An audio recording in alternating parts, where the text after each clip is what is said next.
Subscribe to channel and press the bell icon for the latest updates. Hello दोस्तों, मेरा नाम है गौरव और आप देख रहे हैं मोबाइल टिप्स इन हिंदी। दोस्तों, आज का हमारा वीडियो है कि हम अपने मोबाइल से कैसे चेक करें कि रिमोट चालू है या बंद। तो चलिए शुरू करते हैं आज का हमारा वीडियो। दोस्तों, इसके लिए आपको एक रिमोट चाहिए होगा जो कि आपका टीवी का, तो और दूसरा आपका स्मार्टफोन। तो चलिए हम सिंपली अपना कैमरा ऑन करते हैं। दोस्तों, देख सकते हैं मेरे पास LG का रिमोट है।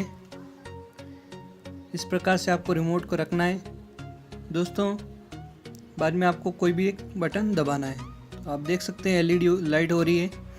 तो दोस्तों, इस प्रकार से LED लाइट होती है तो आपका रिमोट सही है, नहीं तो आपका रिमोट ख़राब हो चुका है। दोस्तों, एक बार ज़रूर चेक करा लीजिए।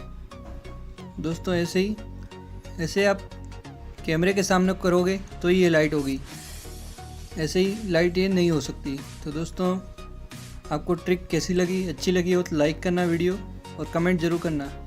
तो दोस्तों, वीडियो को जितना लाइक करोगे उतना ही वीडियो जल्दी आएगा। तो दोस्तों, बने रहिए हमारे साथ। नेक्स्ट वीडियो में मिलते हैं।